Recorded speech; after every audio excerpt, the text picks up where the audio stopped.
Amis internautes, bonsoir. Très heureux de vous retrouver pour cette nouvelle séance de chat vidéo avec le maire, toujours à votre disposition pour écouter vos questions et bien évidemment d'y apporter les réponses les plus pertinentes possibles.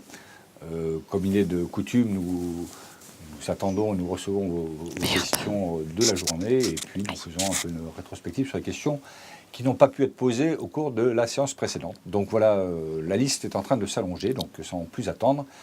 Première question. Bonsoir à tous. Donc la première question est posée par Yannick. Depuis le 4 septembre, Aglobus a changé le réseau. Cette année, ils ont privilégié les bus en centre-ville. Par contre, les communes extérieures sont un peu délaissées. Par exemple, à Saint-Germain-du-Puy, il y a un bus toutes les 20 minutes la semaine et toutes les 30 minutes le samedi. Et pour finir, une navette qui roule souvent à vide. Pensez-vous pouvoir faire quelque chose pour améliorer cela ? Alors oui, sans doute. D'abord, pour faire un tout petit peu d'historique, nous avons restructuré le réseau de transport en commun avec une manière très participative, puisque entre l'automne, on va dire 2016 et puis le début de l'année 2017, nous avons mis en place des ateliers sur de discussion, alors des ateliers qui sont déplacés dans différentes communes adhérentes au syndicat Aglobus, sur la base d'un avant-projet que nous avions réfléchi avec les services pour voir pour intégrer en fait les évolutions de notre territoire et les évolutions nécessaires des réseaux de transport en commun en fonction de l'évolution du territoire. Puisqu'en fait, il faut veiller à faire en sorte que le réseau de transport en commun colle à l'évolution des territoires. Puisque, par exemple, il y a des lotissements qui se créent dans différentes communes. Je prends cet exemple-là, ou des bâtiments municipaux qui se créent, ou des services qui se créent.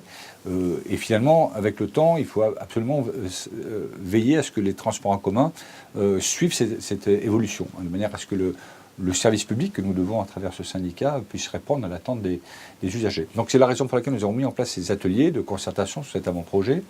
À partir de là, il y a un certain nombre qui sont déplacés d'ailleurs dans différentes communes adhérentes au syndicat. Un certain nombre d'amendements sur cet avant-projet ont été proposés, que nous avons étudiés. Nous avons aussi, à partir de cette étude et de cette proposition, et de ces études qui ont été réalisées, fait une restitution auprès des personnes qui ont participé à ces ateliers. Donc c'était l'hiver dernier, je crois, l'hiver 2017, avec des amendements qui ont été pris en compte, d'autres qui ne l'ont pas été. Et quand ça n'a pas été, on a expliqué pourquoi. Et donc pour arriver effectivement à cette restructuration du réseau de transport en commun, qui certes ne répond sans doute pas à 100% des attentes, c'est bien évident, mais qui globalement devait faire en sorte, et c'est le cas je pense, globalement répondre aux attentes. Voilà. Alors effectivement, après on a quelques cas de figure, des cas de figure particuliers. Vous prenez le cas de figure de la desserte de Saint-Germain-du-Puy, pour lequel il y a eu quand même énormément d'efforts qui ont été réalisés, notamment sur les liaisons avec le pôle gare, et notamment aussi avec les liaisons avec le centre hospitalier, qui était une vraie demande. Et puis la mise en place d'une navette qui, effectivement, j'ai pu le constater, et pour en avoir discuté avec le maire de Saint-Germain-du-Puy il y a, on va dire, 3 semaines de ça à peu près, 3 semaines, un mois, cette navette est pas ou peu utilisée. Donc c'est la raison pour laquelle nous avons décidé avec le maire de Saint-Germain-du-Puy de créer un événement de communication pour faire connaître peut-être aux habitants de Saint-Germain-du-Puy l'existence de cette nouvelle navette, de ce nouveau service, d'une part, alors à travers de la communication auprès des habitants, à travers de la création d'événements, notamment en début d'année, et profiter de la préparation des fêtes de fin d'année pour faire connaître ce nouveau service, et puis assurer aussi pendant une période la gratuité de cette navette. Voilà. Donc sur une période bien définie, pour voir si en fonction de ces éléments, cette navette est plus utilisée. Alors après, de deux choses l'une, soit elle l'est plus parce qu'elle est plus connue, auquel cas on maintiendra ce service, soit effectivement ça n'est pas le cas et on pourra se poser la question du maintien ou non de cette navette. Donc vous voyez, c'est quelque chose qui est, le réseau de transport en commun, c'est quelque chose de dynamique, qui n'est jamais arrêté dans le temps. Il y a des ajustements qui sont faits au fur et à mesure de la mise en place de ces réseaux, ajustements qui doivent intégrer un certain nombre de contraintes. Effectivement, on sait bien que chacun voudrait avoir un arrêt de bus devant chez soi plutôt devant chez le voisin, parce que chez soi, ça pose d'autres problèmes devant chez le voisin, et puis avoir des bus en permanence. On comprend bien que c'est juste pas possible. Donc voilà, la solution qu'on essaie de trouver avec ces ajustements, c'est à chaque fois un compromis entre ce qui est possible financièrement d'être fait, et puis techniquement, ce qui peut répondre au mieux au service public qui est attendu par les usagers. Donc voilà, pour le cas particulier de Saint-Germain-du-Puy, les choses peuvent être affinées avec le temps. Je vais expliquer notamment le cas de la navette. Et puis ça a déjà été le cas dans certains secteurs des communes d'agglomération et de la ville-centre.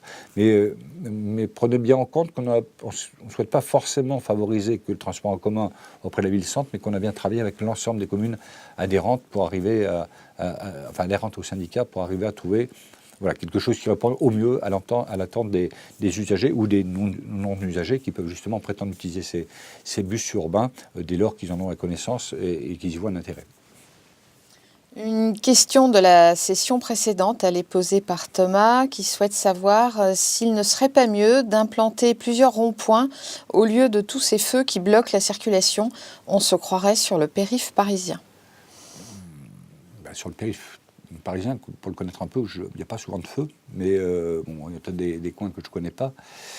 Alors voilà, il y a des partisans des giratoires et des partisans des feux tricolores, donc c'est toujours en opposition. On nous dit souvent, ou trop souvent qu'il y a trop de giratoires un peu partout sur les routes, alors d'ailleurs que ce soit Bourges, soit agglomération ou même ailleurs sur l'ensemble du territoire, et puis d'autres qui privilégient davantage les feux tricolores. Alors, voilà, il n'y a pas de règle en fait. C'est surtout le bon sens qui prévaut sur le choix de ces aménagements de carrefour. Pour faire simple, c'est vrai qu'on est plutôt aujourd'hui globalement sur une tendance giratoire qui permet une meilleure fluidification donc de la circulation, mais sur des cas particuliers. Parfois sur des cas de carrefour qui sont, on va dire, plutôt dangereux ou difficulté d'insertion dans la circulation, on privilégie ou on maintient les feux tricolores. Donc voilà, il n'y a pas de règle, en fait, il n'y a pas de règle générale, en tout cas, c'est au cas par cas que l'on traite. Mais c'est vrai qu'aujourd'hui, on favorise plutôt les giratoires, c'est pour ça qu'on les voit fleurir un peu partout en France, parfois peut-être en exagération, mais en tout cas, c'est un bon moyen de s'insérer dans la circulation. Et le feu aussi, le feu tricolore, il faut savoir que c'est un coût aussi, c'est un coût non seulement à l'investissement, mais c'est un coût en termes de fonctionnement. Et puis parfois, faire arrêter, je dirais, sur un axe important où la circulation est importante, faire arrêter à des feux rouges des véhicules alors qu'il n'y a pas forcément d'intérêt de prioriser, je dirais, la voie adjacente parce qu'il peut y avoir une ou deux voitures qui s'insèrent. Donc voilà, c'est tout un mécanisme qui fait qu'aujourd'hui, il n'y a pas une fois encore, je dirais, il n'y a pas de règle, chaque cas est un cas particulier, on essaie de le traiter au mieux, bien qu'aujourd'hui, c'est vrai qu'on est plutôt sur une tendance, et on le voit partout, territoire français, même d'ailleurs à l'étranger et en Europe en particulier, de façon générale plutôt, fleurir un peu les giratoires. Alors, après, il y a des tracteurs qui disent effectivement, j'use davantage mes pneus parce que à la longue, de faire le tour des giratoires, on porte un peu plus sur les roues de droite de mon véhicule. Donc c'est pour ça que les pneus s'usent un peu vite. Alors c'est pas que pour ça, parce que c'est vrai que les gommes sont un peu plus tendres aujourd'hui pour des raisons de confort. Mais voilà, on voit quand même globalement qu'il y a de moins en moins de feux tricolores quand même qui sont implantés sur les axes de circulation, quels que soient les territoires, et on privilégie plutôt les giratoires. Mais une fois encore, il n'y a pas de règle à généraliser, il y a plutôt des cas à traiter les uns après les autres. La question suivante est posée par Pierre. Où en est la rocade de Bourges ? Écoutez, tout va bien, les choses avancent. On va dire tranquillement, enfin en tout cas dans le timing, puisqu'en fait, à la fois, il y a, sans rentrer dans le détail, un giratoire qui a été réalisé sur Saint-Doulchard, des fouilles archéologiques qui sont en cours sur le tracé futur du dernier tronçon, et puis on est sur une prévision d'ouverture à grosso modo à 3 ans. Donc ça paraît long, mais en fait, ce sont des impératifs que chacun des usagers ne voit pas, puisqu'on se dit, c'est quand même assez simple, il suffit de mettre de l'enrobé et puis on fait le contour. Non, les choses sont plus compliquées que ça, parce que, comme je dis, il peut y avoir des situations de fouilles archéologiques, ce que l'on vit sur nos territoires. Il y a aussi des études d'impact sur la flore, sur la faune. Tout ça fait qu'avant que le dur du chantier démarre, il y a toujours un temps qui peut paraître assez long. Et dès lors que les travaux, réels ont commencé, ça va finalement relativement vite. La question suivante est posée par Pierre F. Qu'est-il prévu concernant les étudiants à Bourges et le problème du restaurant universitaire de l'IUT de Bourges? Il est de votre rôle de défendre l'IUT et ses intérêts. Oui, il est du rôle du président de l'agglomération de défendre l'enseignement supérieur, puisque c'est d'une de ses compétences, et en particulier sur le sujet que vous évoquez, sur sur le dysfonctionnement du Crous, parce que je pense qu'on peut le dire comme ça, hein, qui a conduit effectivement de ne pas assurer une restauration digne de ce nom à l'ensemble des étudiants de l'IUT, ce que je trouve parfaitement scandaleux, en l'occurrence, pour des travaux qui devaient être réalisés cet été, enfin l'été dernier, et qui n'ont pas été réalisés. Je trouve que la manière du Crous de considérer les étudiants de l'IUT est quand même un peu cavalière. Bon. Alors, une fois qu'on s'est dit ça, nous avons essayé de trouver des solutions, notamment avec le directeur de l'IUT, hein, puisque moi j'ai été informé du sujet juste avant la rentrée, hein, puisqu'on a découvert le sujet juste avant la rentrée. Moi, ce que j'ai préconisé, c'est de trouver une solution, je dirais, acceptable, un mode dégradé, si je peux exprimer comme ça, donc au Crous, par intermédiaire du directeur de l'UT, par la mise en place d'Algeco, enfin j'appelle ça Algeco, hein, sans faire de publicité, mais des documents, des bâtiments, on va dire, modulaires, que j'ai proposé d'implanter à proximité sur le site d'Axéral, hein, qui se trouve juste à côté, hein, dont l'agglomération est propriétaire maintenant, là où devrait, dans quelques temps, être implanté le nouveau siège de l'agglomération, et de pouvoir mettre sur le parking adjacent, effectivement, ces bâtiments modulaires, de manière à ce que le service puisse être fait. Alors, ce qui a commencé à être fait dans ce sens-là, mais avec beaucoup de difficultés. Il faut voir aussi, c'est qu'on proposait aux étudiants d'aller déjeuner aussi au restaurant universitaire à l'Aïtol. Donc vous imaginez, encore proposition scandaleuse, hein, de venir, je dirais, du nord de la ville pour aller sur l'est de la ville, il faut du temps, c'est de la circulation. Et des fois, les étudiants n'ont pas forcément le temps matériel pendant le temps de midi de pouvoir se déplacer. Donc voilà, c'est un sujet que j'ai trouvé un peu pris à la légère par le Crous. Bon, je sais que les travaux sont en cours, les travaux qui étaient prévus cet été sont en cours, que visiblement les bâtiments modulaires maintenant sont en place et j'espère qu'ils sont chauffés, ce qui n'était pas le cas le lundi de la semaine dernière, de manière à ce que les étudiants puissent au moins dans un premier temps, prendre, je dirais, leur pause déjeuner dans des conditions qui ne sont pas celles d'aujourd'hui. On leur propose finalement que prendre des sandwichs dans le hall de l'IUT. Donc à cette époque de l'année, alors ça peut être, je dirais, acceptable quand on est en période de printemps ou d'été, mais en période, je dirais, d'automne ou d'hiver, manger pendant toute une année scolaire dans le hall de l'IUT, c'est juste purement scandaleux. Donc voilà, on a mis tout ce qui est en nos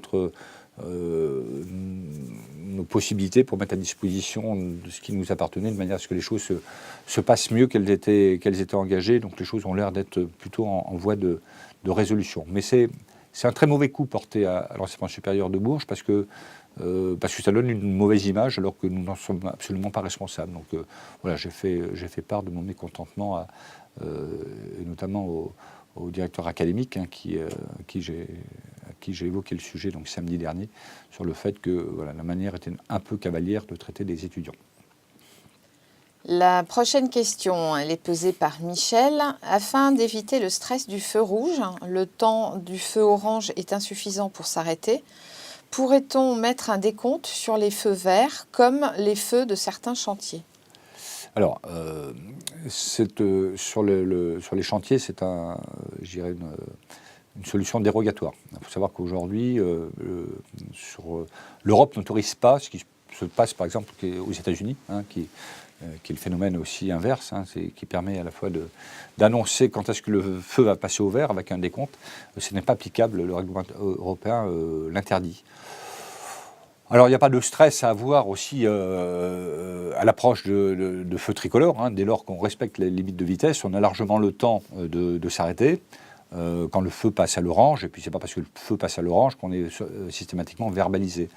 Voilà, une fois encore, dès lors qu'on roule à 50 km/h en agglomération, voire à 30 km/h dans certains cas quand on est en zone hypercentre, il n'y a aucune raison de stresser à l'approche du feu.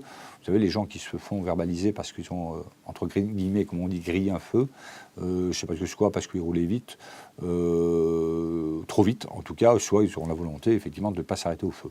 Donc voilà, la plupart du temps, les gens qui se font verbaliser, c'est soit par manque d'inattention, soit par le fait qu'ils roulaient trop vite et qu'ils n'ont pas le temps nécessaire à ralentir ou s'arrêter quand le feu passe à l'orange et qui plus est au rouge après. Une question de Jimmy 18000. Le vote électronique est en sursis. La ville a investi 400 000 € dans les machines. Quelle est votre réaction à ce sujet ? Bon, la réaction, moi, je l'ai exprimée d'ailleurs dans la presse qui m'a interrogé sur le sujet la semaine dernière. Vous savez, le vote électronique, enfin ce qu'on appelle le vote électronique, on n'en est pas encore au vote par Internet, mais pourquoi je crois qu'une des directives du président Macron, c'est d'arriver au vote par Internet à terme. Alors le terme, on ne le connaît pas encore, mais en tout cas, voilà, c'est un peu l'objectif, et pourquoi pas. Aujourd'hui, la ville de Bourges hier, a fait le choix d'un investissement important qui permet à la fois une meilleure fiabilité du vote, puisqu'en fait, il paraît plus compliqué, voire impossible, de ce qu'on appelait couramment à l'époque de bourrage d'urne, c'est-à-dire qu'en fait qu'on puisse voter plusieurs fois pour un candidat. Donc là, c'est juste impossible, puisqu'on peut accepter qu'un vote à la fois. Ça, c'est le premier avantage, en plus de fiabilité sur le scrutin. Deuxième avantage, c'est que les résultats de chacun des bureaux de vote tombent plus vite.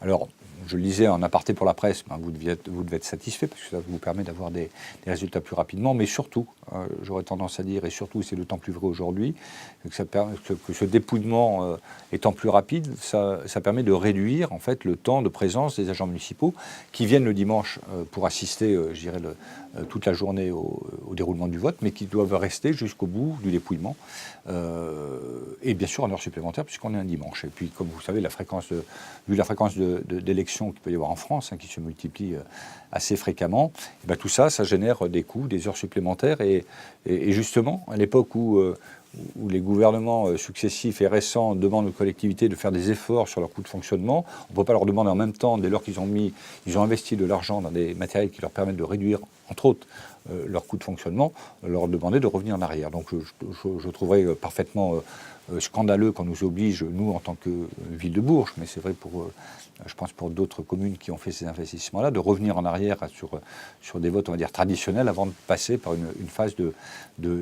vote peut-être demain par Internet. Donc laissons faire, à mon sens, les villes qui sont dans cette démarche depuis des années. Peut-être interdisons peut-être les communes dès à présent d'investir dans le vote, électronique, dit électronique, à partir de maintenant jusqu'à, effectivement, on passe par une autre méthode de vote, mais surtout ne faisons pas machine arrière pour les communes comme les nôtres qui ont investi depuis plus de 10 ans. Je crois que ces premiers investissements devaient être en 2005 de mémoire, avec une participation totale du vote en 2007, où l'ensemble des bureaux de vote étaient équipés de vote électronique. Laissons faire les communes sur la démarche qu'elles ont entreprise depuis si longtemps. Une question d'Aurore. Je voudrais savoir auprès de qui et à partir de quand pourrais-je postuler pour les nouveaux magasins qui sont en construction route de la Charité à Bourges ? Oui, alors ça, c'est une question qui dépasse les compétences du maire que je suis ou du président de l'agglomération. Sincèrement, je ne sais pas vous répondre. En tout cas, je pense d'abord il faut que... Je pense que vous le saurez, bien évidemment, j'imagine dans la presse, dans les médias, où il y aura forcément des appels à candidature. Je pense que j'en suis même persuadé qu'à la fois notre mission locale et notre mission emploi seront informées dès lors, en tout cas on aura cette démarche proactive auprès des investisseurs proactifs, de manière à faire savoir qu'on existe et dans le cadre de recrutement qu'on peut faire appel à la fois à la mission emploi et la mission locale pour les plus jeunes, mission locale de 16 à 25 ans. Évidemment, 16 ans sera peut-être plus 18-25 ans sur ces emplois-là. Donc voilà, regardez les journaux, ouvrez grand vos yeux.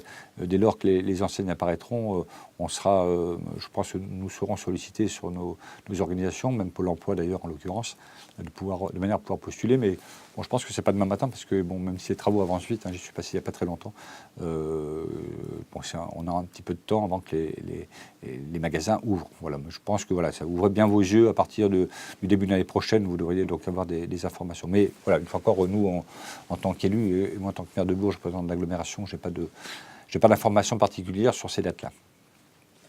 Une question de Benjamin maintenant. Que comptez-vous faire concernant le désert médical ? Par exemple, plus aucun dermatologue prend de nouveaux patients et l'hôpital ne prend pas de patients sans rendez-vous avant avec un dermatologue. C'est le chat qui se mord la queue. Ouais, et puis quand le chat se mord la queue, c'est pas forcément très bien.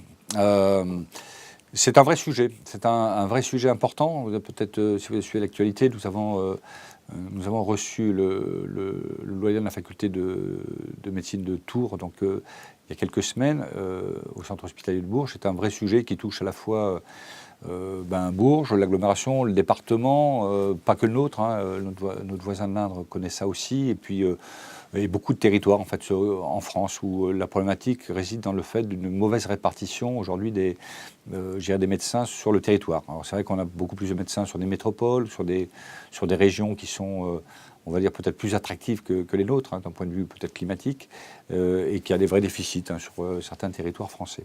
Alors ces déficits, comment on peut les résoudre? Enfin, traiter ces déficits, c'est pas si simple que ça. Hein. Il n'y a pas de solution miracle. D'abord, ça passe par une vraie volonté de faire en sorte, et notamment si on prend le territoire de la région Centre-Val de Loire, d'avoir une vraie volonté de mettre qu'on ait plus d'internes en fait qui poursuivent leur formation sur les on va dire les hôpitaux, centres hospitaliers de nos départements, notamment je pense au Cher et à l'Indre. C'est vrai que le ratio n'est pas forcément très bien, et très bon d'ailleurs en termes de répartition, et puis que souvent les étudiants restent sur les grandes métropoles. Donc c'est aussi ce problème. Donc il faut qu'on fasse aussi connaître nos territoires, et puis ce que l'on disait au doyen de la faculté, de faire en sorte peut-être à un moment donné, alors peut-être pas d'obliger, parce qu'il n'y a pas d'obligation quand on a ces formations, mais ça pourrait être aussi le rôle du législateur de faire en sorte qu'à partir du moment où un étudiant fait des études de médecine, il faut bien savoir aussi une chose, c'est que ces études de médecine en France ne coûtent rien, enfin on va dire sont gratuites. Alors, forcément il y a des frais annexes de logement, de vie étudiante, mais qu'on connaît dans d'autres formations, mais que ces formations de médecine ne coûtent rien. Et la moindre des choses serait peut-être que chaque étudiant qui sort en fait d'une formation de médecin, une obligation on va dire civique, de pouvoir peut-être pendant un an et demi, de donner du service finalement en rapport et rendre en fait ce service par rapport à ce que la collectivité ou l'État a pu lui apporter par le fait de lui rendre cette formation gratuite, puisse intervenir sur des territoires et puis peut-être à la veille de partir, au bout d'un an et demi, s'approviser, enfin, je ne vais peut-être pas y arriver, s'approprier en fait ce territoire, hein, et puis finalement s'apercevoir qu'on est plutôt bien et rompre un peu l'image qu'on peut donner vis-à-vis de l'extérieur, et donc donner l'envie effectivement à des médecins finalement de s'implanter dans le Berry, dans le Cher ou dans l'Inde. C'est pas forcément une punition, c'est sans doute d'ailleurs je dirais, l'occasion même pour eux, pour poursuivre leurs études, d'aller dans un centre hospitalier dit de province, de connaître des pratiques qui sont pas forcément les mêmes que celles qu'ils peuvent rencontrer dans un CHU. Donc vous voyez, c'est une démarche qui est longue. Effectivement, on peut aussi, c'est le cas aujourd'hui, initier des maisons médicales multidisciplinaires. Hein, c'est aussi possible. Maintenant, voilà, alors si c'est pas... Là aussi, c'est le chat qui se mord la queue, c'est-à-dire qu'en fait, on peut mettre en place des infrastructures qui peuvent recevoir des médecins potentiels voilà, puisque vous parlez de dermatologues, par exemple, des médecins potentiels, mais les médecins potentiels n'iront pas dans des territoires où il n'y a pas d'infrastructures, et à l'inverse, il faut mettre des infrastructures pour donner envie aux médecins de s'installer. Donc, c'est pour ça qu'il y a un certain nombre d'initiatives aujourd'hui qui sont prises complètement à titre privé, que l'on soutient autant que faire se peut, de manière à ce qu'on puisse aider la création d'infrastructures. Alors, il faut les faire d'une façon intelligente, hein, de manière à mailler, hein, qu'on ait un maillage du territoire qui soit je dirais, raisonnable. Comme je lisais dans la presse récemment, il ne s'agit pas d'avoir, comme dans toutes les communes, d'avoir, encore que ce n'est pas vraiment le cas, mais une église dans chacune des communes et d'avoir un médecin dans chacune des communes. Je crois que ce temps-là est révolu, mais d'avoir un service public de médecine accessible, je dirais, à tous, mais avec un maillage intelligent sur l'ensemble du territoire. Donc voilà, c'est des sujets qui sont très compliqués. Il n'y a sans doute pas de solution miracle, parce que sinon, je pense qu'on les aurait mis en place, tous ces territoires qui sont en pénurie, les aurait mis en place. Mais je crois que ça va demander du temps. Mais par contre, il y a urgence aussi aussi à trouver des solutions, parce que comme vous le dites, il y a des médecins qui sont à la veille de partir en retraite, des retraites bien méritées, qu'ils soient des médecins généralistes d'ailleurs ou des médecins spécialistes, et puis dès lors, ils prennent plus de patients, puisqu'ils ne sont plus en capacité de faire front par rapport à cette charge. Donc voilà, je crois qu'on initie, et là on travaille, enfin je sais que le conseil départemental travaille d'une façon intelligente sur ce sujet-là, sur ce maillage de l'offre médicale, et nous le faisons aussi au niveau de notre territoire, parce qu'il ne faut pas oublier une chose, c'est que il doit y avoir égalité de soins pour l'ensemble des patients, et c'est aussi un service public. Donc nous l'oublions pas, c'est ce que j'ai insisté auprès du doyen de la faculté de médecine, en disant n'oublions pas nos territoires. Il y a bien sûr sur la région Val-de-Loire, il n'y a pas que Orléans et Tours, il y a aussi l'ensemble des autres départements. Nous avons une nouvelle question de Jimmy 18000. Est-il prévu la fermeture de la déchetterie des Dangeons en 2018 et est-ce vraiment une certitude, sachant que le projet d'une déchetterie à l'aéroport semble gelé? Alors, ça c'est une réflexion un peu récente, puisque c'est un sujet qu'on a évoqué vendredi, me semble-t-il, avec Yvon Bochon, maire de La Chapelle et vice-président en charge de tout ce qui est lié aux déchets, sur le projet d'une déchetterie située à l'aéroport. Vous savez qu'on avait ce projet d'une déchetterie qui aurait pu être aussi transformée je trouve pas le terme, en recyclerie.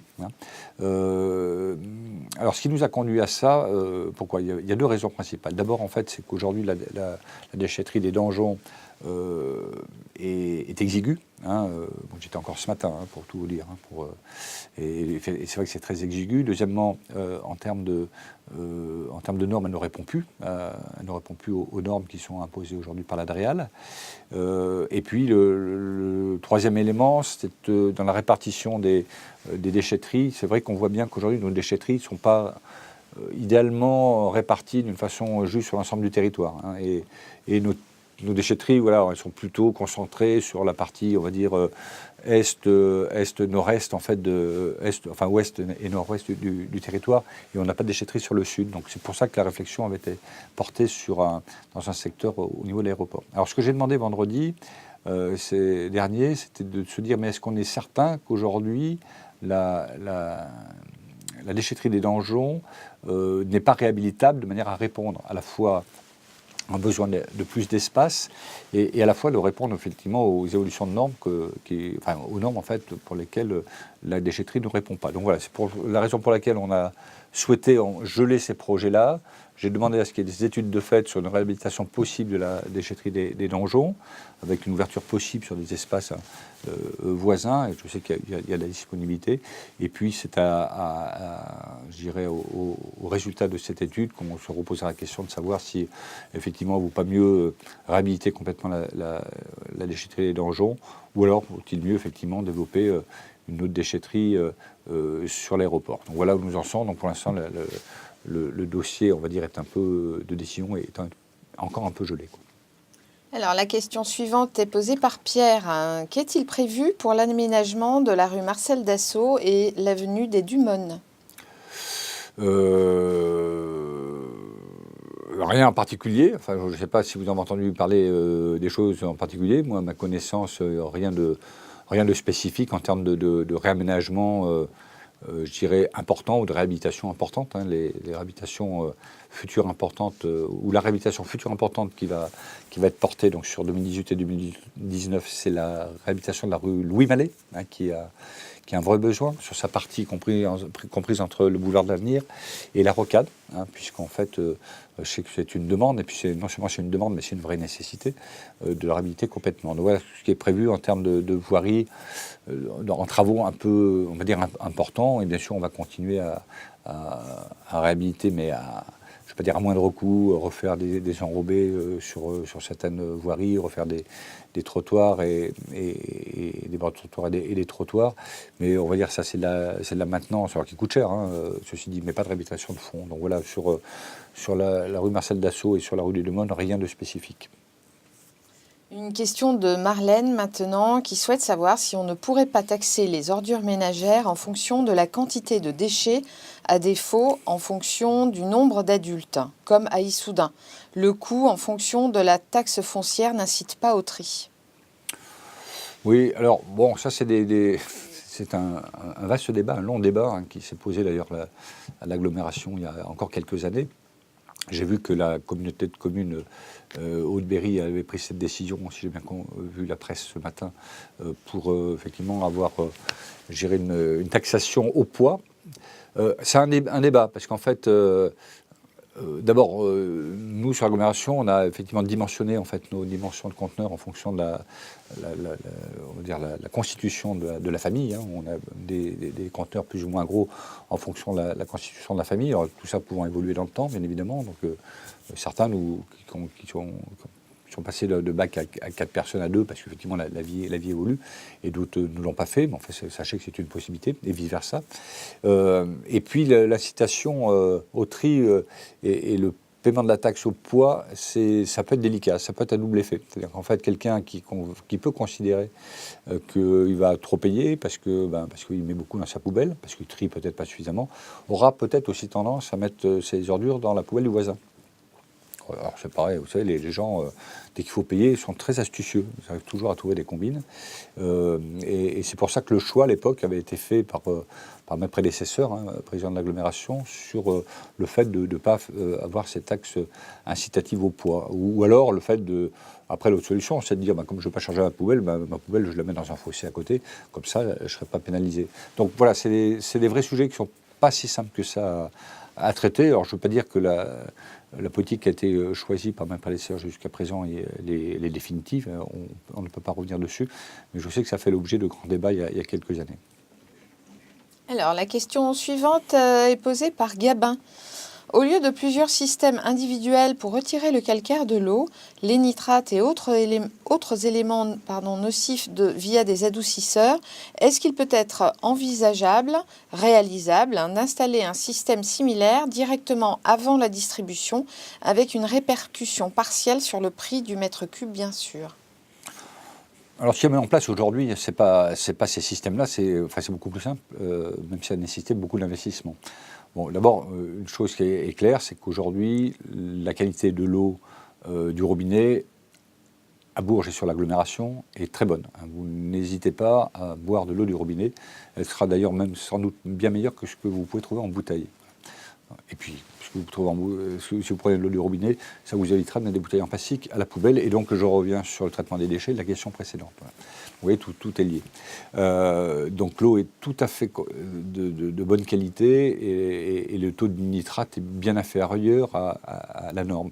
Alors, comment on est arrivé à ça? C'est simplement, et c'est toujours le cas aujourd'hui, c'est en effectuant des mélanges à partir de l'eau de la Loire, qu'on prélève donc à partir de Héry, en fait. Il n'y a plus de captage, et puis l'eau est amenée par des grandes canalisations. Des travaux qui ont eu lieu il y a, je vais dire une vingtaine d'années, je n'ai plus ça en tête, mais ça doit être dans ces eaux-là. Et on vient mélanger cette eau donc venant de la Loire à l'eau qui vient de nos champs captants. Donc c'est comme ça qu'on arrive à avoir une qualité d'eau complètement tout à fait consommable, et en termes de nitrate, il faut vous dire bien en dessous de ce qui est de la norme, je dirais maxi, à pas dépasser. Donc voilà, donc inutile de vouloir installer, j'irai en amont, ce type d'installation. Bon, maintenant, après, il y a le système d'adoucisseur d'eau. Donc là, c'est plus par rapport à la dureté de l'eau plutôt que sur sa qualité intrinsèque. Mais en tout cas, voilà, chacun, parfois, il y en a qui font ce choix-là. Mais voilà, c'est plus en termes d'usage, on va dire de confort, mais pas forcément en termes de qualité de l'eau, et totalement en termes de consommation, on va dire, alimentaire. La question suivante est posée par Déan, qui vous dit la chose suivante. Je suis nouvelle arrivant sur Bourges. Cette ville est magnifique, mais il ne faut rien lâcher pour le centre-ville. Ne trouvez-vous pas qu'il y a trop de magasins à Saint-Germain et à Saint-Doulchard? Si ça ne fait pas longtemps que vous avez à Bourges, vous avez vite pris le pli sur le développement des commerces de périphérie. Oui, on peut le penser. Je pense que la ville de Bourges, l'agglomération, n'est pas forcément un mauvais élève par rapport à d'autres villes de la même strate. Mais ce n'est pas parce qu'on n'est pas un mauvais élève qu'il n'y a pas des axes d'amélioration.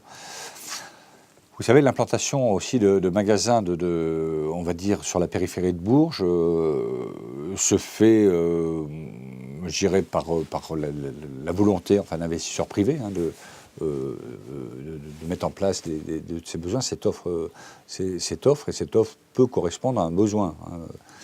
Alors on peut parfois s'interroger, mais en tout cas, voilà, il y a des études de marché qui sont faites par chacun d'eux pour imaginer que l'implantation d'un magasin à tel endroit a un intérêt pour le commerçant qui décide de s'y installer. Bon.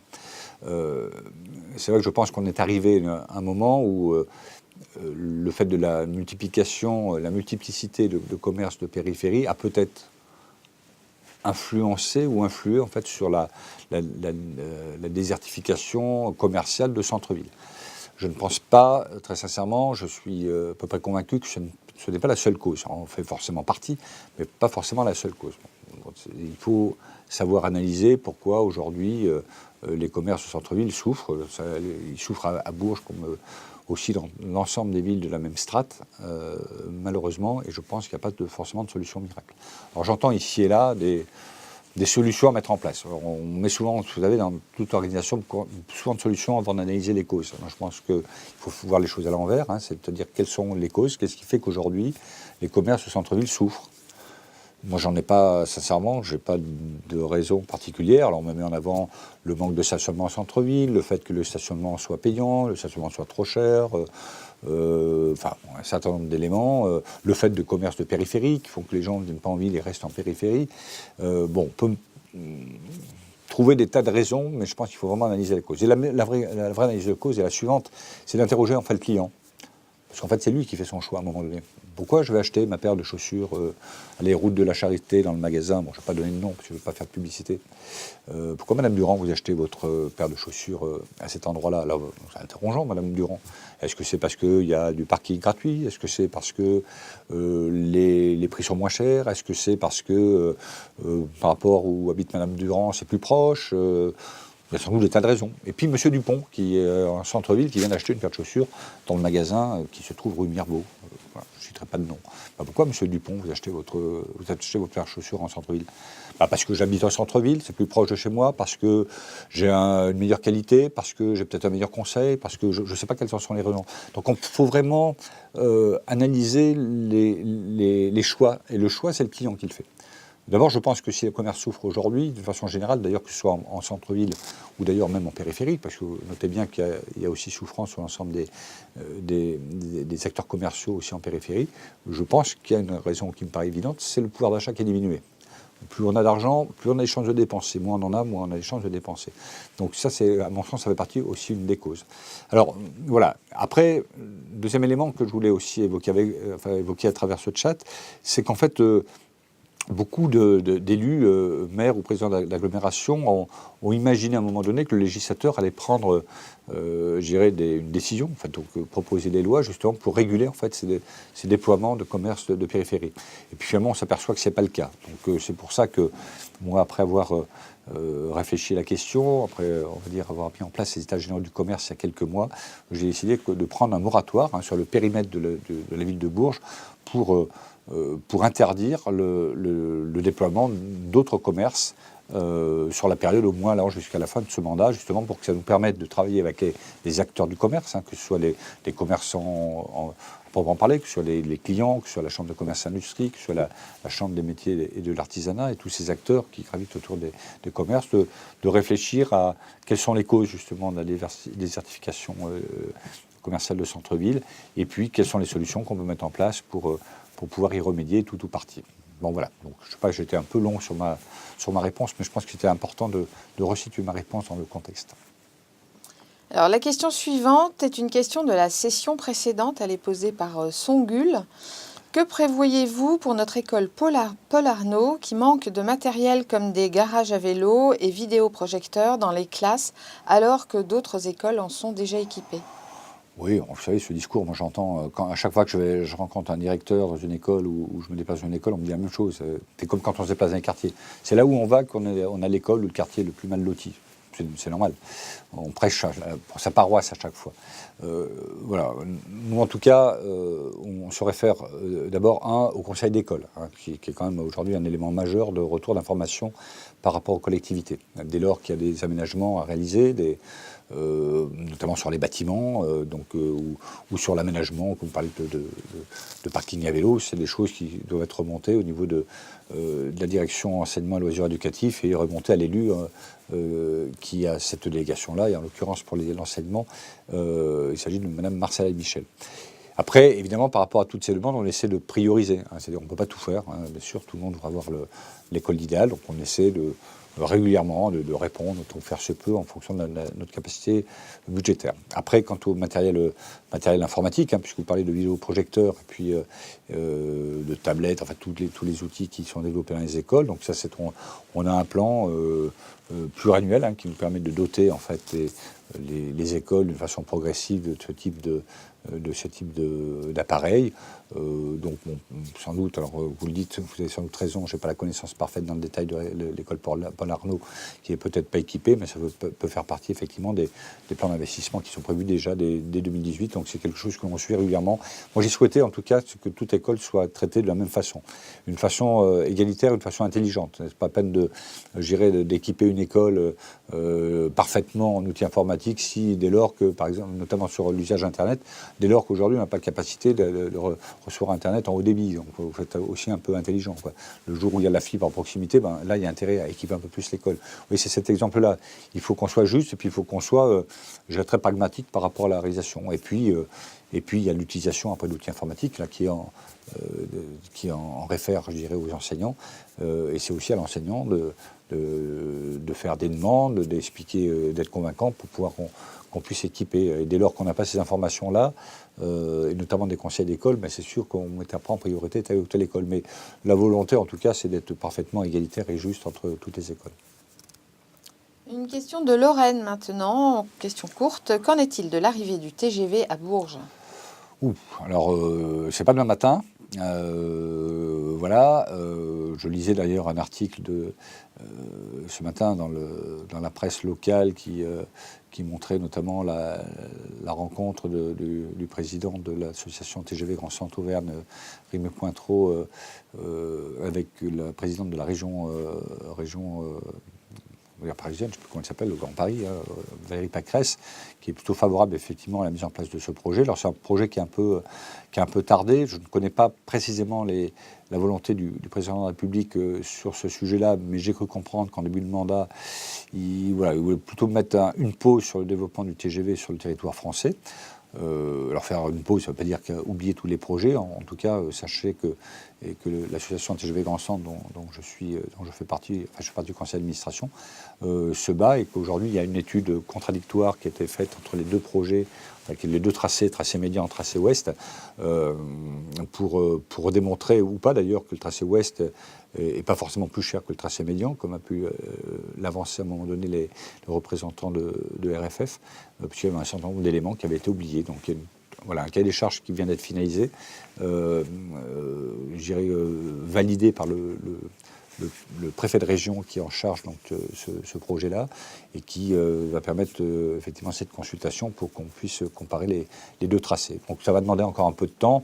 Bon, vous voyez bien que de toute manière, l'objectif c'est un projet, alors on a dit 2030, 2035 ou 2040, parce que donc on a du temps devant nous, mais c'est quand même, il faut s'en occuper maintenant, parce que ce sont des études qui sont importantes dès lors que le tracé sera retenu, et puis qu'il y a une vraie nécessité de doubler la ligne actuelle Paris-Lyon qui sera saturée à hauteur de 2035 selon les experts. Donc ça correspond aujourd'hui encore à un vrai besoin.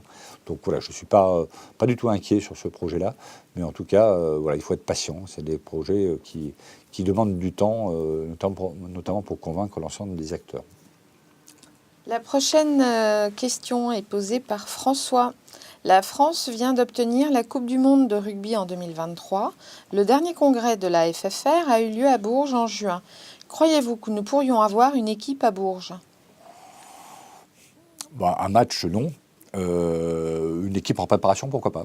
Tout à fait. Je pense qu'aujourd'hui, on a des installations qui le permettent, que ce soit des installations sur la ville ou des installations qui sont gérées plutôt par la région. Je pense au CREPS en particulier. On a des vraies installations aujourd'hui qui peuvent nous permettre peut-être de recevoir une équipe en préparation. En tout cas, comme pour les Jeux Olympiques 2024, Nous allons faire acte de candidature, bien évidemment. On a déjà eu des matchs importants qui ont eu lieu, notamment il y a quelques années au stade Jacques Rimbaud, des matchs internationaux. Donc je pense qu'on est tout à fait capable de candidater. Maintenant, il faut qu'on le fasse parce que je pense qu'on a, vous le disiez, on a eu cette chance, pas une chance parce qu'on y a travaillé à pouvoir obtenir ce congrès, la Fédération française du rugby à Bourges dans le Cher, donc au mois de juin dernier.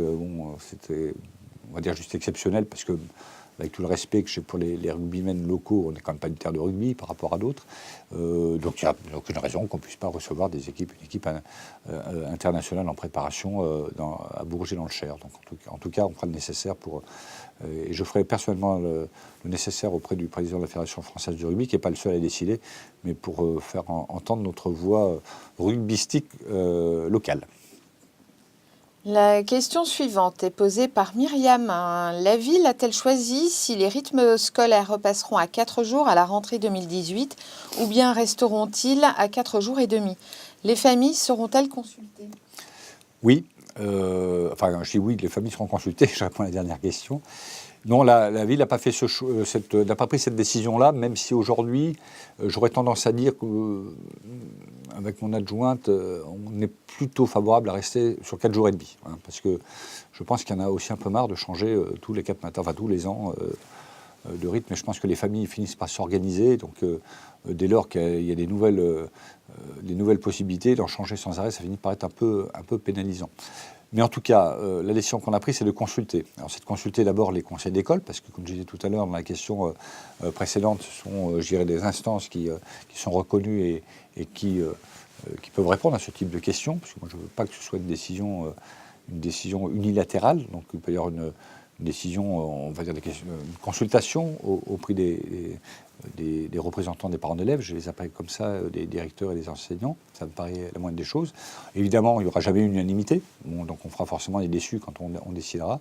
Et puis une consultation auprès directement des parents, là, et tout ça devra être ficelé, je peux me permettre, assez rapidement, puisqu'en fait, dès lors qu'il faille qu'on mette en place, je parle sur la ville de Bourges, une organisation type 4 jours et demi, ça nécessite que dès le mois de février, on puisse commencer à réfléchir à l'organisation, à la mise en place de tous les agents municipaux qui rentrent dans ce système-là, et ça doit se faire suffisamment à l'avance pour un périmètre comme la ville de Bourges. Donc voilà, le temps est un peu compté, mais on va apporter du rythme de manière à ce qu'il y ait une consultation la plus large possible et qu'on arrive, si possible, à un consensus. Une fois encore, on n'aura pas l'unanimité, on le sait bien, mais en tout cas, voilà, que l'orientation qu'on prendra soit celle qui correspond a priori à ce que souhaite la majorité des parents et des enseignants. Une question de Charles. Où en sont les 2 projets portant sur un centre des congrès et un centre aqualudique? Écoutez, pour l'instant, on a eu, c'est un sujet qu'on a évoqué en bureau communautaire lundi dernier, il n'y a pas très longtemps, sur lequel on a décidé donc, de poursuivre en étude les 2 projets, qui soient à la fois le centre ludique, le centre aqualudique et de bien-être et à la fois le centre de congrès. Donc on poursuit donc, les 2 études, qui seront des études où ça en est aujourd'hui, c'est d'avoir des pré-programmes, de travailler très rapidement sur les pré-programmes, c'est-à-dire ce qu'on va mettre à l'intérieur de ces deux structures, parce que quand on parle par exemple d'un centre aqualudique, qu'est-ce qu'on met dedans? Est-ce qu'il y a un plongeoir? Il n'y en a pas. Est-ce qu'il y a des fosses de plongée? Est-ce qu'il n'y en a pas? Est-ce qu'il y a des... voilà, c'est tout ce qu'on va mettre. Est-ce qu'il y a un bassin de 25 mètres? Est-ce qu'il n'y en aura pas? Enfin, c'est tout. C'est le contenu en fait, de ce qu'on va mettre dedans, donc il y a une pré-programmation à faire. L'objectif... de toute manière, on ne pourra pas financièrement réaliser les 2 projets en même temps, on a été clair là-dessus, mais ça n'empêche pas qu'aujourd'hui, que les 2 projets sont conduits en parallèle. À un moment donné, il y en aura un qui passera avant l'autre, ça peut dépendre d'un certain nombre de circonstances, mais en tout cas, voilà, on n'en est pas à ce stade-là, et en tout cas, ce que je souhaite, c'est qu'on démarre les travaux le plus rapidement possible, et le plus rapidement possible pourra être dans le planning que j'ai un peu imposé au service le mois de décembre 2019. Une nouvelle question de Jimmy 18000. Plusieurs villes font l'essai du passage piéton en 3D. Les conducteurs sont donc plus attentifs. À Bourges, cela est-il prévu à certains endroits? Non, ce n'est pas prévu. J'ai vu ça effectivement, je ne sais pas si j'ai vu ça sur les réseaux sociaux là, ce matin ou hier ou dans la presse, je ne sais plus, enfin j'ai vu ça quelque part. Oui, bon, non, sincèrement, ce n'est pas prévu. Aujourd'hui, on a pu cette réflexion. Donc voilà, peut-être réflexion apporter. Je ne sais pas si c'est des solutions idéales, peut-être, j'en sais rien. En tout cas, ce que je vois sur ce type de solution, ou en tout cas un peu nouvelle, c'est qu'on puisse... alors c'est bien d'être précurseur, mais moi j'aime bien que les choses soient éprouvées par ailleurs. Donc si effectivement il y a des expériences qui sont montées aujourd'hui dans des communes différentes de la nôtre, eh bien laissons-les faire leurs preuves, et puis dès lors qu'effectivement on puisse avoir des arguments qui démontrent qu'en fait les passages piétons sont moins accidentogènes maintenant puisque en 3 dimensions qu'ils l'étaient avant puisque c'était en 2 dimensions, on pourrait s'y intéresser. Mais je me méfie de se précipiter sur des nouvelles aventures sans qu'on ait de retour d'expérience. Ouais. Alors, la question suivante est posée par Déan. Quand est programmée la destruction des 2 anciens bâtiments à l'école du Grand Maune? Écoutez, pas dans l'immédiat. Ça peut faire partie, effectivement, en tout cas, il n'est pas aujourd'hui, hein, en tout cas. Voilà, la programmation peut être envisagée, je pense, d'ici quelques temps. Mais en tout cas, pour l'instant, ce n'est pas le cas. Ce n'est pas d'actualité. Alors, la question suivante est posée par Sylvain. Je suis ouvrier et je suis dépendant des bus. En période scolaire, certains bus sont supprimés tôt le matin alors qu'il n'y a pas que les étudiants qui prennent le bus. Serait-il possible de maintenir ces bus? Alors, je n'ai pas compris, mais c'est pendant les vacances scolaires, donc il y a des bus qui sont supprimés, hein, c'est ça, hein, Tôt le matin. Voilà, donc... après, tout ça, une fois encore, ça rejoint la première question qui m'a été posée sur ce chat, c'est comment maintenir les services et le maintenir le plus longtemps possible. Bon, c'est un service public, je l'entends, mais il faut aussi, à chaque fois, c'est une question d'équilibre budgétaire. Donc maintenir des services, évidemment, pendant les périodes scolaires, on comprend bien que les bus à certaines heures sont remplis. Enfin, pour les pratiquer de temps en temps, je vois bien qu'à certaines heures, ils sont remplis. Par contre, à certaines époques de la journée, ça l'est moins. C'est pour ça que des fois, on voit que les fréquences de bus ne sont pas les mêmes en fonction de l'heure de la journée. Elles sont plus fréquentes aux heures en début de journée, aux heures de démarrage d'activité, qu'ils soient scolaires ou non d'ailleurs, ou plutôt en fin de journée, qui sont les périodes de retour. Voilà. Et c'est pour ça que maintenir des services, même pendant les périodes de vacances scolaires, où il n'y a pas de scolaire, mais sous prétexte qu'il y a, et je respecte, hein, monsieur, bien évidemment, mais quelques personnes qui l'utilisent encore, c'est des vraies questions. Voilà. Donc il faut peut-être qu'on arrive à trouver un système qui à la fois permet de peut-être de ne pas maintenir ces services réguliers pendant toute la période de l'année, et peut-être avoir dans ces périodes de l'année des outils qui soient plus souples et moins onéreux. Mais c'est pas si simple que ça, parce que ce qui coûte cher, vous savez, dans le transport commun, c'est pas forcément, on va dire, le consommable, le carburant, c'est surtout la charge salariale, c'est le coût du chauffeur, hein, si je peux m'exprimer ainsi. Et qu'on mette en place, je dirais, un grand bus ou un petit bus, c'est presque la même chose. Donc voilà, mais c'est quelque chose qu'il faut peut-être étudier. Et s'il y a des cas particuliers, n'hésitez pas à les faire remonter auprès du syndicat Aglobus, parce que je pense que votre cas n'est pas qu'un cas particulier, je pense qu'il y en a avoir d'autres, et ça nécessiterait peut-être qu'on y réfléchisse un peu plus.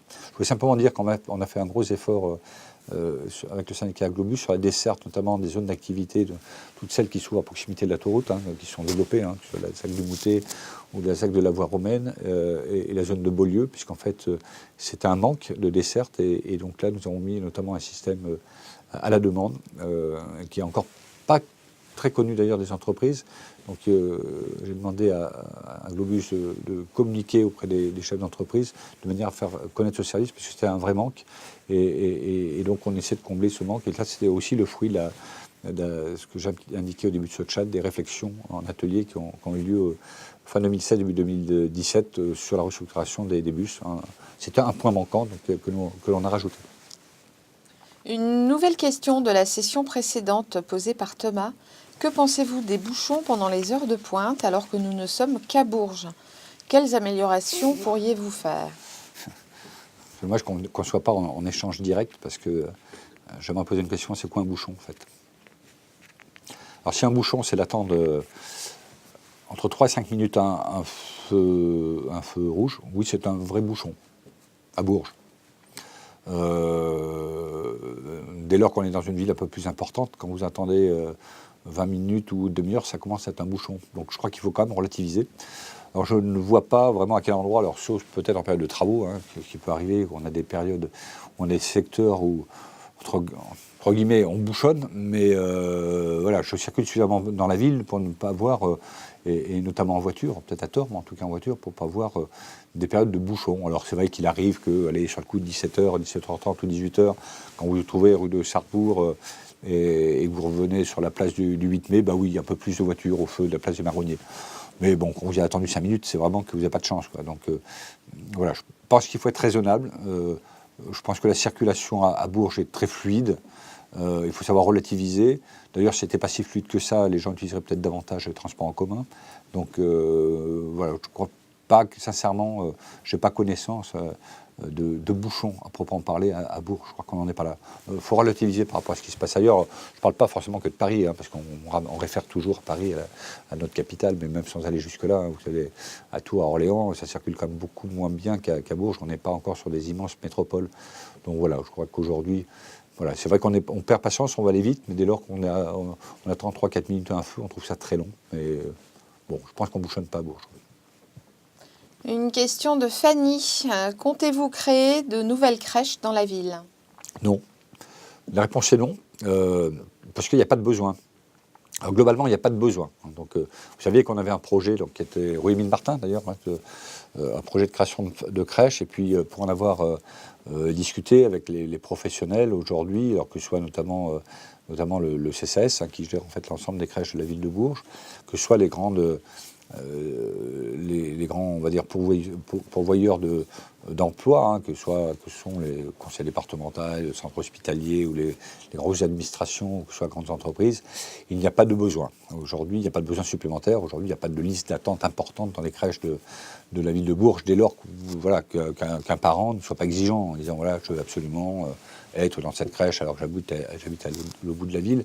Mais globalement, il n'y a pas de besoin complémentaire. C'est la raison pour laquelle le projet de crèche rue Émile Martin a été stoppé. Donc ça ne justifiait pas qu'il y ait d'autres crèches. Voilà. Alors on espère qu'il y ait besoin d'autres crèches. Hein. Ça veut dire que d'abord les parents sont actifs, si je peux m'exprimer ainsi, pour faire des enfants. Et donc ça, c'est plutôt bien. Et puis, ça veut dire aussi que la population de Bourges ou du territoire augmente de façon considérable. Mais en tout cas, à l'instant où on parle aujourd'hui, enfin, à l'heure où on parle aujourd'hui, il n'y a pas de besoin complémentaire. Une nouvelle question de Déan. J'aurais aimé savoir si un jour, il y aura une piscine d'été pour remplacer celle de Robinson. Et bravo pour la plage du Val d'Oron. Écoutez, merci pour votre bravo. En tout cas, sur une piscine d'été,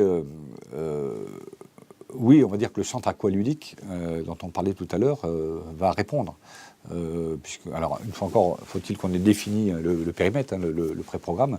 En tout cas, voilà, aujourd'hui, il paraît peu évident d'avoir un centre aqualudique et de bien-être sans bassin extérieur, hein, qu'il soit pas forcément un bassin de nage, à proprement parler, puisque le bassin de nage, il existe au centre nautique Raymond Boisdet, mais plutôt un bassin plutôt ludique. Hein, voilà, donc il faudra attendre effectivement quelques temps avant de pouvoir avoir un nouveau bassin extérieur.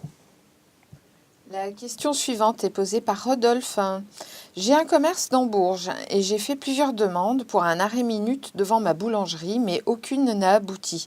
Pourquoi ne voulez-vous pas d'arrêt minute dans Bourges?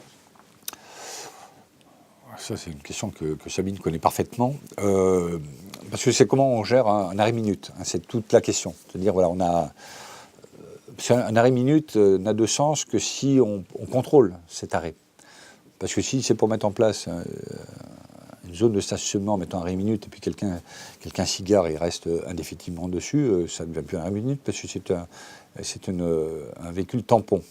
Donc nous, on règle ça d'une façon différente. D'ailleurs, en fait, vous avez peut-être pu voir dans la presse il y a avant-hier, je crois, de mémoire, où Philippe Mercier présentait un changement d'orientation sur un certain nombre de rues en mettant en place, en développant en fait la zone bleue, hein, qu'on a les plus anciens d'entre nous ont connu et ont vu disparaître avec les parcs-mètres, et on est en train un peu de revenir dessus, notamment sur les rues qui sont où sont présents des commerces. Et des commerces où on n'a pas forcément besoin de s'arrêter très longtemps.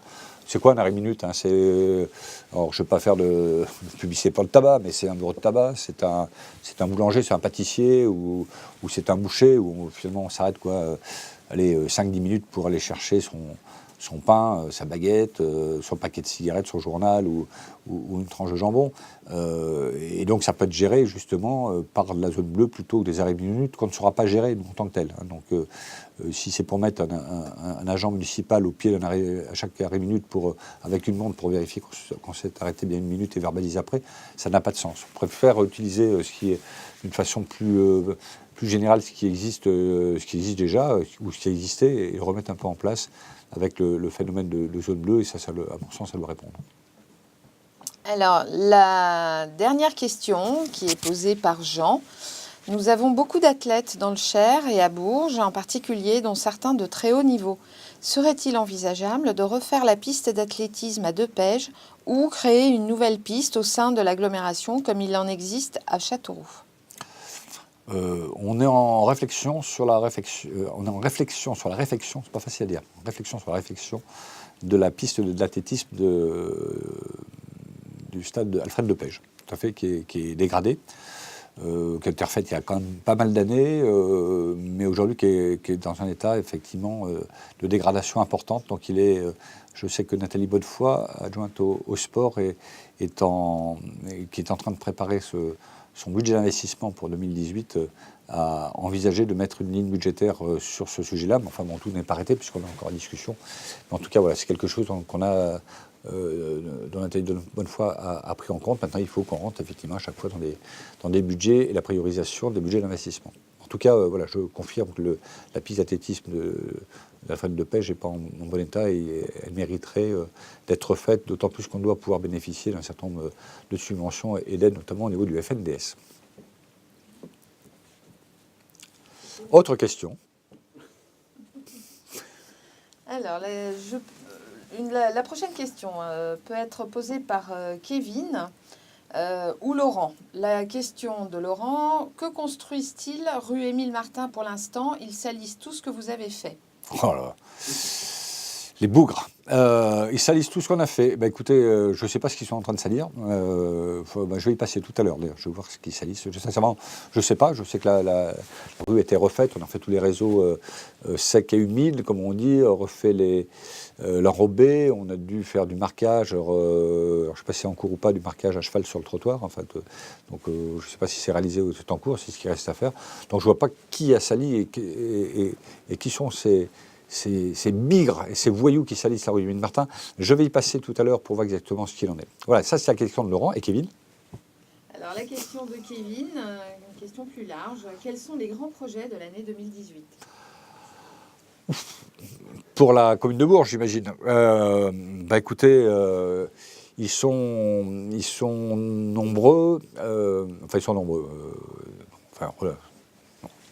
Il y en a. C'est comme de la pomme dans le whisky, il y en a. Non, ce que je peux vous dire comme ça, je vais vous dire un peu de tête. Voilà, un démarrage des travaux de la Maison de la Culture, 21 mars 2018. 2, démarrage des travaux de l'îlot Victor Hugo. Vous savez que nous allons le refaire complètement à la place. Opération qui va se faire à cheval sur deux exercices 2018-2019. 3, une autre opération qui est attendue depuis très très longtemps et je vois que ça alimente beaucoup les échanges sur les réseaux sociaux. Sur 2 exercices aussi 2018-2019, c'est la réfection de la rue Louis Mallet. Et oui, on est encore en train de faire des travaux rue Louis Mallet, je confirme, j'y suis passé ce matin. Ce sont quasiment les derniers travaux que nous allons réaliser, travaux on va dire en souterrain sur les réseaux, et nous allons donc réhabiliter la rue Louis Mallet, enfin, entre la partie rocade et la partie boulevard de l'Avenir. Nous allons la refaire complètement avec la création d'un ou 2 giratoires, d'ailleurs au niveau de la zone d'activité des donjons, et puis 2 peut-être au niveau peut-être et certainement du nouvel Intermarché qui doit s'implanter. Donc voilà, la liste n'est pas exhaustive, je vous dis ça un peu de tête, même si le budget n'a pas été complètement bouclé, en tout cas il n'a pas été voté. Mais voilà, si je voulais vous donner 3 investissements importants, ils sont ceux-là.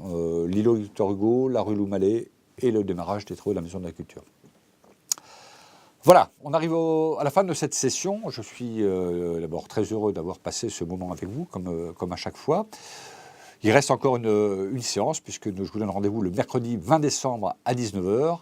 Donc notez bien ça sur vos tablettes. Ce sera donc la dernière séance de chat vidéo de l'année 2017. Merci encore de votre présence. Merci encore pour toutes les questions que vous avez posées ce soir.